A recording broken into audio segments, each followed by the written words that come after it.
예, 오늘은 이 본문의 말씀을 가지고 자꾸 일어나는 힘이란 제목으로 말씀을 드리겠습니다. 오늘 본문에 보면은 농사에서 100배를 얻어 거부가 된 이삭을 블레셋 사람들이 시기해 가지고 그 땅에서 내쫓고 우물을 빼앗고 이렇게 넘어뜨렸어요. 그러나 이삭은 망하지 않고 자꾸 일어서는 겁니다. 오히려 그럴수록 더 번성하고 강해졌습니다. 결국 블레셋 왕 아비멜렉은 이삭에게 찾아와서 너는 분명히 하나님과 함께하는 사람이라고 말하면서 너와 나 사이에 서로 화친을 맺자 그러면서 사실상 항복을 선언하고 두려워했던 것입니다. 그 미국의 유명한 야구 선수가 야구는 끝날 때까지 끝난 것이 아니다라는 유명한 말을 남겼습니다. 이삭이 바로 그런 인생이었습니다. 이삭은 블레셋에게 분명히 빼앗기고 또 빼앗겨서 끝난 줄 알았는데 이삭은 너무 질수록 오히려 강해지고 일어서고 또 일어서는 것입니다. 그러면 오늘은 이삭이 어려운 고난에서 자꾸 일어나는 위대한 힘은 어디에서 나오는 것일까 한번 생각하면서 은혜를 나누고자 합니다. 첫 번째로 이삭이 고난에서 자꾸 일어나는 위대한 힘은 하나님이 지속적으로 은혜를 부어주셨기 때문이라는 것입니다. 이삭은 블레셋에게 텃세를 심하게 당했어요. 블레셋은 이삭이 막 100배나 얻고 막 풍년을 하니까 큰 부자가 된 걸 그냥 시기했어요. 그냥 미워가지고 그래가지고 네가 나가라, 이 땅에서 나가라 하고 추방을 했어요. 그리고 그 우물들 다 뺏고 막아버렸습니다. 그러나 하나님은 이삭에게 계속 복을 부어주셨습니다. 우물을 빼앗기면 또 우물을 주시고 빼앗기면 또 우물을 주시는 것입니다. 이상하게 이삭이 우물을 빼앗겨 새로 팔 때마다 그 물이 귀한 사막에서 우물이 펑펑 터지는 거예요. 그게 축복이에요. 일어났어요. 심지어 아버지 아브라함의 팠던 우물이 물이 없어서 폐쇄된 것이라도 이삭이 파면 막 거기서 우물이 다시 물이 솟아오르는 거예요. 블레셋이 아무리 이삭을 미워해서 뺏어도 하나님이 은혜를 부어주시니까 이삭은 오히려 더욱 강성해지는 것입니다. 그러자 그들은 이삭에게 전능하신 하나님이 도와주시는구나. 겁이 났어요. 하나님이 도와주시는 사람 얼마나 무서워요. 큰 생사화복을 주관하는 하나님이 지켜보고 있으니까 무서워서 더 이상 우물을 못 뺏는 거예요. 우물을 못 빼서. 그래서 그들이 본문 28절에 너는 하나님이 함께하는 것을 우리가 분명히 보았다 이렇게 말하면서 화친을 우리가 하자 이렇게 말했습니다. 그러니까 하나님이 도와주시는 사람은 막을 수가 없어요. 인간이 아무리 막으려 했으나 막을 수가 없어요. 하나님은 그의 믿는 자들을 도와주시고 지속적으로 은혜를 부어주시는 하나님이신 것입니다. 그 어떤 여인이 그 남편이 그 친구와 동업을 해가지고 아파트 짓는 사업을 했어요. 근데 땅을 판 사람이 계약금과 중도금만을 받고서 외국으로 도망을 갔어요. 그 남편은 사기를 당하자 낙심해가지고 막 술만 마시는 거예요. 점점 술 중독이 되고 폐인이 되었어요. 설상가상으로 막 폐결핵에 걸리고 말았습니다. 게다가 집에는 이제 돈도 없어요. 친정 동생이 빌려준 2칸짜리 작은 방에서 살게 되었습니다. 상황은 처절하고 희망도 없었습니다. 그 아내는 야 이렇게 살 바에야 자살이나 해야 되겠다 그런 생각이 들었어요. 근데 자살을 시도하려고 하는데 갑자기 어렸을 때 내가 교회에 나가서 기도했던 기억이 떠오르는 거예요. 야 그러면 내가 죽기 전에 마지막으로 기도나 한번 하고 죽자 이런 생각을 하고 하나님 앞에 기도를 했습니다. 근데 기도 중에 갑자기 몸이 뜨거워지는 거예요. 그러고 막 주체할 수 없이 막 몸이 막 흔들리기 시작하더니 음성이 들은 거예요. 3번 일어나라 일어나라 일어나라. 그래서 이 사람이 벌떡 일어났어요. 그때 이번에는 남편을 깨우라. 그래서 얼른 남편을 깨우니까 또 남편의 손을 잡으라 그러더래요. 그래서 손을 잡았어요. 그러자 하나님 음성이 내가 너희를 축복하리라 그러더래요. 그 남편에게 자초지종을 이야기한 후에 이제부터 함께 교회 나가자 그랬어요. 그리고 그때부터 작정 새벽 기도를 하면서 하나님을 열심히 섬겼습니다. 그랬더니 기도하는 동안에 하나님께서 남편의 폐결핵을 낫게 하시더래요. 고쳐주셨어요. 또 술 중독도 치료해 주셨습니다. 그렇게 건강의 축복은 받았지만 이번에는 동생네 방을 비워달라 하는 것이 생겨서 오고 갈 곳이 없게 됐어요. 그러나 보증금 120만 원에서 20만 원을 믿음으로 하나님께 먼저 드리고, 그러고 나니까 100만 원 남았는데 그 돈으로 방을 얻을 수가 없어요. 하는 수 없이 시댁으로 들어갈 수밖에 없었어요. 근데 시댁의 그 불교 보살인 시어머니는 아들 내가 들어오는 것이 아유 반갑지 않은 거예요. 달갑지 않아. 그래서 믿지 않는 시누이들을 불러가지고, 야, 예수 믿는 며느리가 들어오면 나는 죽는다. 그러니 나를 살리려면 너희가 돈을 모아서 방을 얻어줘라. 이러는 거예요. 결국 시누이들이 돈을 모아서 31평짜리 아파트를 전세로 얻어주었어요. 이렇게 해서 집도 장만했어요. 여전히 남편이 직장이 없어요. 그래서 하나님 앞에 기도했더니 마침 강철 공장을 운영하던 그 시누이 남편이 내가 너무 바빠서 요즘 이 공장 운영할 수 없으니 네가 좀 해달라. 이렇게 맡아달라고 해서 그래서 그냥 호박이 넝쿨째 들어왔대요. 새벽마다 막 하나님 앞에 기도하니까 건강도 회복하고 물질도 축복받고 형통하게 하셨어요. 그래서 그냥 하나님이 살아계시는 것을 체험하고 막 감사와 영광을 돌렸다는 거예요. 우리가 전심으로 하나님을 찾으면 하나님께는 피할 길도 주시고 지속적으로 은혜를 부어주시는 거예요. 계속 살 수 있도록 부어주시는 거예요. 우리 그거 알아야 됩니다. 두 번째로 이삭에 자꾸 일어나는 위대한 힘은 온유했어요. 온유했기 때문입니다. 이삭은 온유했어요. 블레셋이 막 부당하게 우물을 빼앗을 때도 이삭은 그들과 맞서 전쟁을 할 수 있었지만은 전쟁을 하지 않고 우물을 파면서 양보했어요. 전쟁은 사람을 죽이는 것이지만은 우물을 파는 것은 사람을 살리는 것이기 때문에 얼마나 훌륭한 일이에요. 예수님은 마태복음 5장 5절에 온유한 자는 땅을 차지한다 말씀하셨어요. 온유한 자가 결국 승리한다는 거예요. 어느 시골 교회 목사님이 간증한 것입니다. 그분의 교회 이웃에 사는 양씨 가정이 목사님 교회에 나오게 됐어요. 근데 그들은 초신자였고 또 이웃 동네는 워낙 불교가 지배적인 곳이기 때문에 이 사람들이 교회 다닌다니까 막 일거수일투족을 막 온내 사람들이 관심거리가 됐어요. 화제거리가 됐어요. 이웃의 따가운 시선 속에 살아야 했습니다. 근데 어느 날 그 양씨가 목사님을 찾아온 거예요. 그러니까 매우 시무룩한 표정이에요. 그래서 사연을 들어보니까 오늘 오후에 우리 집 돼지 5마리가 옆집 채소밭에 들어가서 그 집 채소를 몽땅 먹어치웠습니다.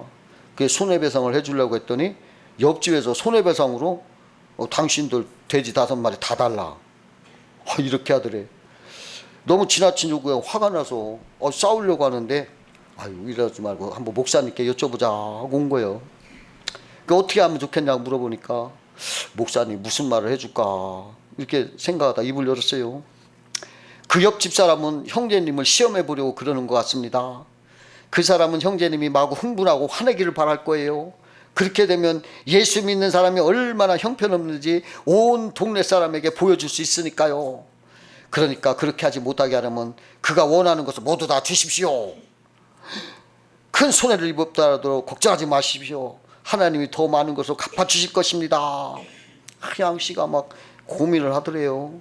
그러더니 좋습니다. 어쨌든 저는 예수 믿는 사람이니까요. 아까는 정말 화가 났지만 다 접어두고 하나님께 순종하겠습니다. 목사님 말씀대로 하죠 하고 돌아갔어요. 그 양씨는 정말 그대로 불평 없이 그냥 돼지 5마리를 다 옆집에 넘겨줬어요. 동네 사람들이 깜짝 놀랐어. 양씨가 미친 거 아니냐. 많은 사람들이 막 양씨를 비웃었어요. 그것은 여름에 일어난 일이었어요.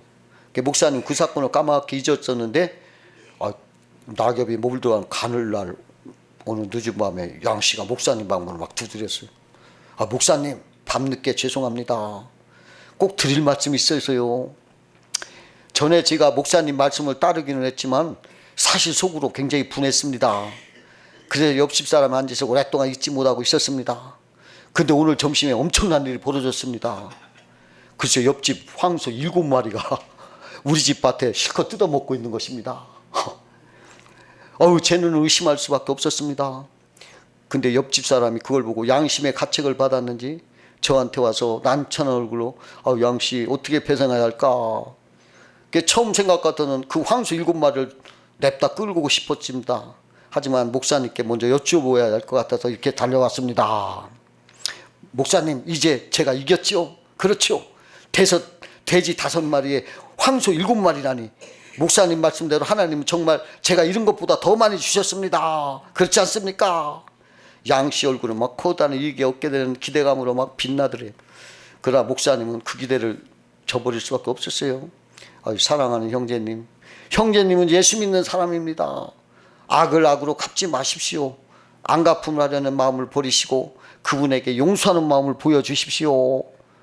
형제님이 하나님의 뜻에 순종할 때 하나님께서는 더 많은 것을 갚아주실 것을 알게 될 것입니다. 근데 이 양씨 얼굴이 갑자기 얼굴이 침울해지는 거예요. 그러더니 올 때와는 달리 한마디도 하지 않고 맥빠진 모습으로 돌아가요. 근데 그 다음날 저녁에 양씨는 또 한 번 신나서 목사님을 찾아왔어요. 목사님 말씀이 또 맞았어요. 하나님이 정말 더 풍성하게 주셨습니다. 어제 목사님이 말씀하신 대로 옆집 사람에게 아무런 배상도 받지 않았거든요. 근데 오늘 오후에 그 사람이 돼지 90마리를 끌고 우리 집에 왔지 뭡니까? 그러면서 하는 말이, 이 돼지가 전부 자네 걸세. 내가 자네 때문에 지난밤에 한숨도 못 잤어.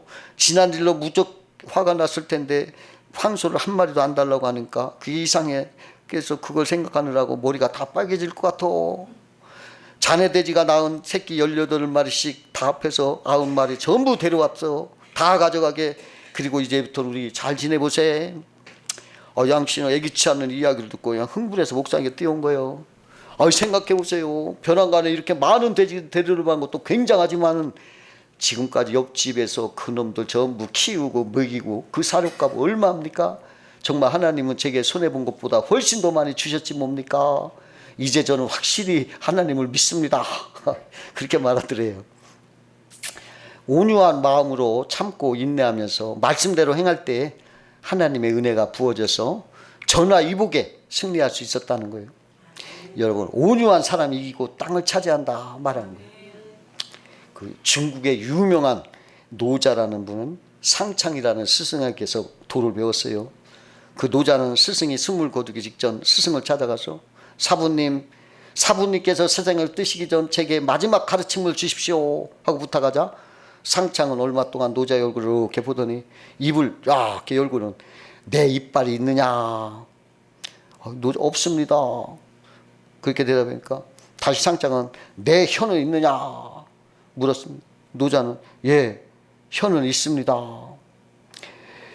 그렇게 대답하니까 상창은 강하고 단단한 이빨은 없어져도 부드러운 혀는 남는다라는 가르침을 주고자 했던 거예요. 상창이 그걸 깨달은 거예요. 강하고 단단한 사나운 사람이 오래 갈 것 같지만은 이길 것 같지만은 온유하고 겸손한 사람이 승리한다는 것을 가르쳐 줬다는 거예요. 세계 제2차 세계대전의 중심 인물인 히틀러, 무솔리니, 처칠이 만나서 정원에 있는 연못에 있는 물고기를 누가 많이 잡냐 내기를 했대요. 제일 먼저 싸나운 히틀러는 권총을 모아 막 쏘더래. 근데 뭐 다 안 맞지. 물고기를 맞추지 못했어요. 히틀러의 실수를 본 욕심 많은 무솔리니는 연못에 풍 뛰어들어가서 손으로 막 잡으려 했지만 물고기가 더 민첩하게 실패할 수밖에 없었어요. 마지막으로 온유한 처칠은 연못에 물을 이렇게 퍼내면서 도랑으로 졸졸졸 빼냈어. 그러니까 물이 없으니까 물고기가 다 잡혔지. 물고기는 처칠한테 다 잡혔어. 가장 부드럽고 온유한 방법을 사용한 처칠이 이겼다는 거예요. 여러분, 온유한 자가 승리하는 것입니다. 세 번째로 이삭이 자꾸 일어나는 위대한 힘은 성령 충만 하늘의 소망이 있었기 때문입니다. 이삭은 성령 충만 하늘의 소망이 있었어요. 그래서 이삭은 땅의 것에만 집착하지 않고 모든 것을 하나님께 맡기고 살았습니다. 그것이 자꾸 일어서는 힘이요 승리의 비결입니다. 땅만 바라보고 그 생명줄 되는 우물만 바라보면서 살았다면 그 우물을 빼앗길 때 막 분노와 절망과 스트레스로 원망 불평으로 그는 쓰러졌고 일어설 수 없었을 거예요. 그러나 전능하신 하나님을 소망하면서 의지하고 바라보고 살았기에 성령 충만하여 절망하지 않고 반드시 하나님은 합력해 손을 줄 거다 하는 믿음으로 인내가 되어서 일어설 수가 있었다는 거예요. 안 그렇겠어요? 땅만 바라봤으면 그거 잊어버리면 막 사람이 막 그냥 죽을 수도 있어. 그러나 하늘을 바라보는 사람은 그것이 정체가 아니요. 하늘에 하나님이 계신다는 걸. 그 일반 외과 여의사 1호 민병훈 권사님이라는 분이 계신데 그분이 자기가 잊지 못할 평생의 환자에 대해서 글을 남겼어요. 그 글 속에 이런 글이 있어요. 의료보험이 없던 시절에 시급히 수술할 환자가 있었는데 수술비가 50만 원인데 그 당시는 그 50만 원이 큰 돈이죠. 지금은 500만 원 정도 된다고 해야죠.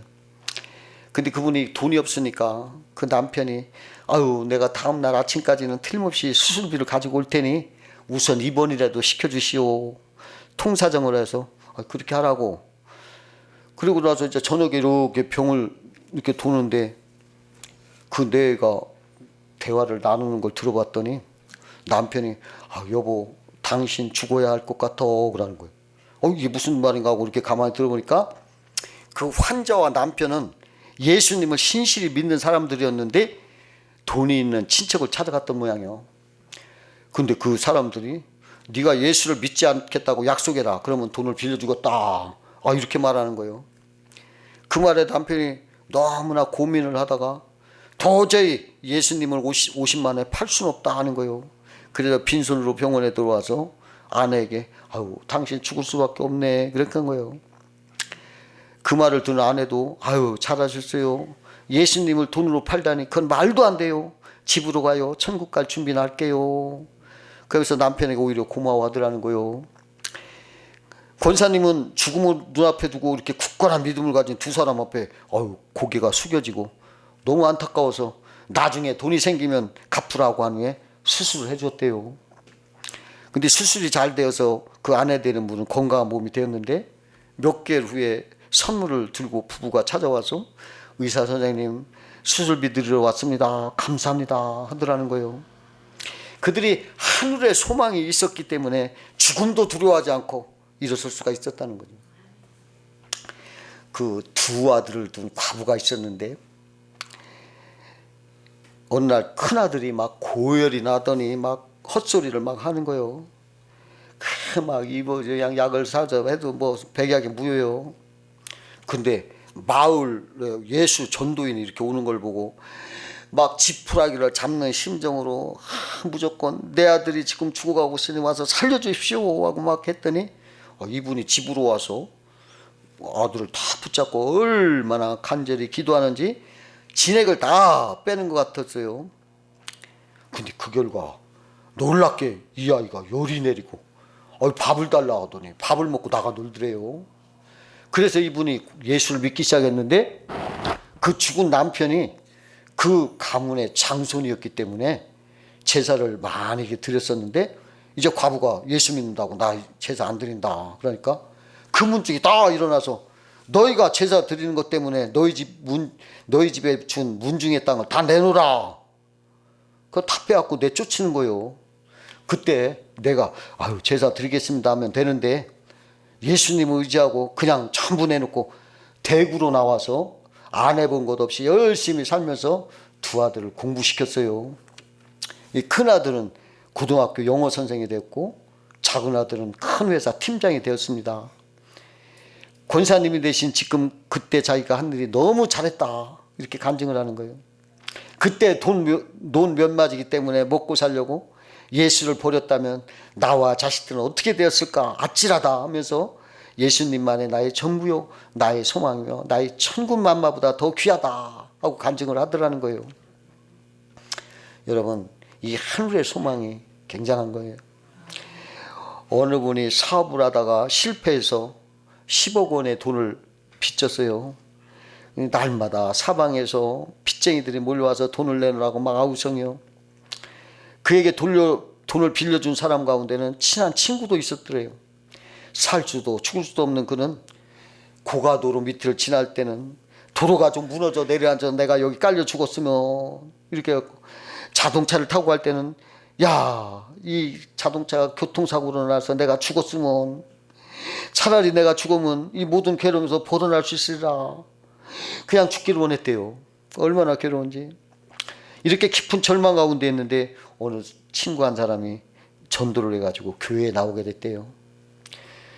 그래서 이렇게 절망 가운데 그냥 교회를 이렇게 나왔는데, 그날도 그냥 무거운 마음으로 그렇게 주일 예배에 참석하고 설교를 듣는데 성령님이 말씀을 하시더래요. 음성이 들려왔어요. 뭐라고 하냐면, 네가 얼마나 훌륭한 사람이기에 그렇게 내 체면을 앞세우느냐. 이 시간 너의 자아를 완전히 깨뜨리고 막벌이라도 해서 먹고 살 각오로 해라. 모든 것을 하나님께 맡겨라. 네가 하나님 앞에서 훌륭하면 얼마나 훌륭하냐. 그 음성을 듣고서 그가 깨어져서 흐느끼게 울었어요. 그렇다 그냥 깨어졌어요. 그래서 그 자리에서 자아라는 우상을 다 깨뜨리고 그를 질렀던 걱정이 싹 사라지더래요. 그랬더니 마음에 용기가 생기더래요. 평안과 기쁨이 막 넘치더래요. 성령에 충만한 거지. 슬픔에 빠졌던 그의 가슴 속에 예수님이 찾아오신 거요. 그래가지고 그냥 성령이 충만했던 거요. 그가 다시 일어나서 소망을 갖고 불가능에 도전했는데 3년이 지난 뒤에는 그 많은 빚 다 갚고 전보다 규모가 큰 사업체를 갖게 되었다, 그렇게 감정했어요. 그는 성령 충만하여 하늘의 소망으로 인생을 재출발할 수가 있었습니다. 여러분, 하늘의 소망, 성령 충만한 마음으로 살면 다 견딜 수가 있고 이길 수가 있어요. 하늘의 소망을 가지면 어떤 상황에도 일어설 수 있는 것입니다. 그 하나님이 아브라함을 밖으로 데리고 나가서 하늘을 우러러봐라. 아브라함아, 내가 저 하늘의 별들을 셀 수 있느냐. 너의 자손들을 하늘의 별과 같이 많게 하겠다.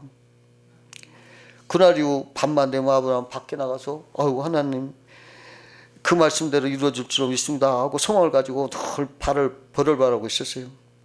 그리고 그 말씀을 새겨보고 그래서 아브라함은 하나님의 약속을 믿고 소망 중에 살았던 거예요. 그 소망이 100세 이삭을 얻게 되고 그 후손이 하늘의 별과 같이 많게 되었다는 것입니다. 그 20세기의 태양이라고 일컫는 슈바이처 박사는 나의 삶의 승리의 비결은 전 생애를 통해서 하늘의 소망을 잃지 않는 데 있다, 이렇게 말했어요.